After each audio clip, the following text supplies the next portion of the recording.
मैं राजा और आप देख रहे हैं MN TV। आज हमारे साथ राष्ट्रीय पिछड़ा वर्ग मोर्चा के राष्ट्रीय अध्यक्ष चौधरी विकास पटेल सर हैं। सर, सबसे पहले तो आपका MN TV पर स्वागत है।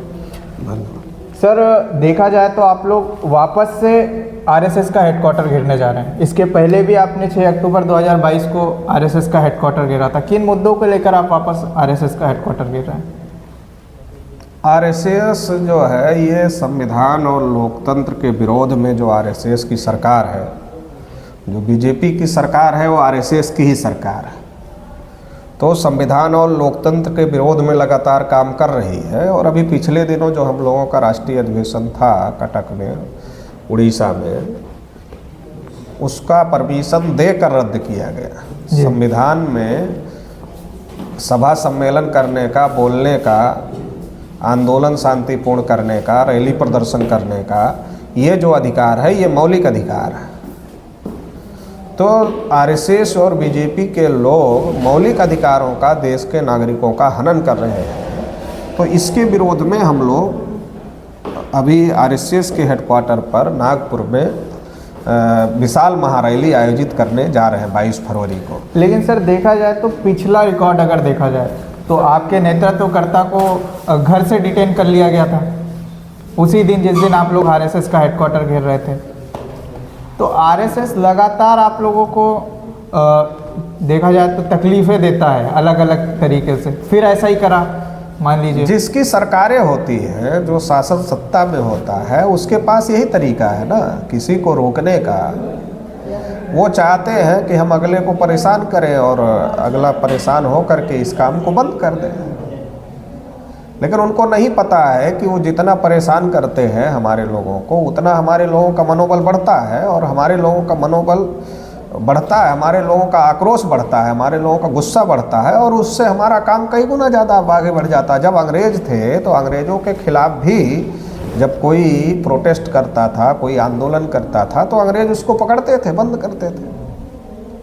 तो अंग्रेज बार बार बंद करते थे, पकड़ते थे, तो उससे क्या अंग्रेज रह गए देश में? जाना नहीं पड़ा उनको, जाना पड़ा। तो सारा अत्याचार करने के बावजूद भी अंग्रेजों को इस देश से जाना पड़ा। केवल भारत के नहीं, दुनिया के तमाम देशों के उदाहरण हैं। जालिम से जालिम शासक को भी जब जनता विद्रोह पर उतर आती है तो उसको सत्ता छोड़नी पड़ती है।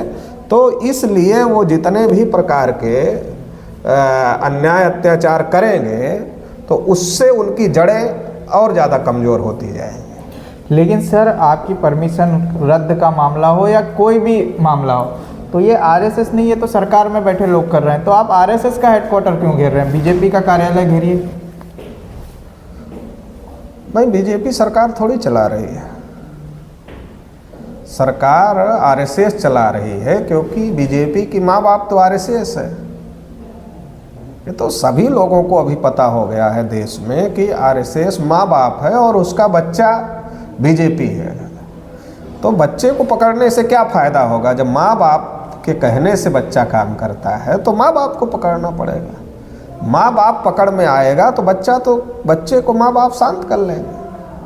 अगर वहाँ पर RSS कुछ गलत गतिविधियाँ करवाती है आपके प्रोटेस्ट में, तो क्योंकि पिछले बार भी हुआ था कि वहाँ पर कुछ लोगों ने कांच तोड़ने की, कार तोड़ने की बात की थी।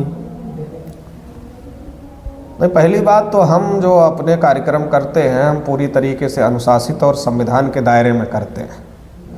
और अगर कोई हमको इस तरीके का अवांछित तत्व वहाँ पर दिखाई देता है तो हम ही लोग पर उसको पकड़ करके पुलिस प्रशासन को सौंपने का काम करते हैं कि ये आदमी गलत काम कर रहा है, संविधान के विरोध में काम कर रहा है। तो हम इसमें किसी भी प्रकार का बर्दाश्त नहीं करते, अनुशासनहीनता।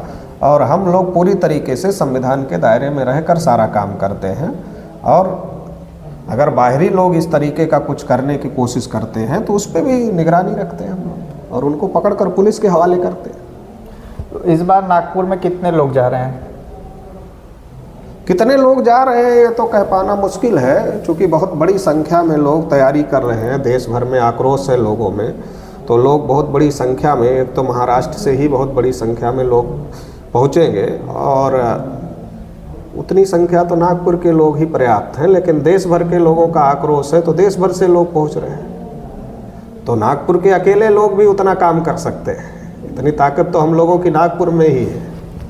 लेकिन देश भर में कार्यकर्ताओं में आक्रोश है, आम लोगों में आक्रोश है, तो देश भर से लोग पहुंच रहे हैं। इसलिए कितनी संख्या में पहुंचेंगे ये अभी कह पाना संभव नहीं है।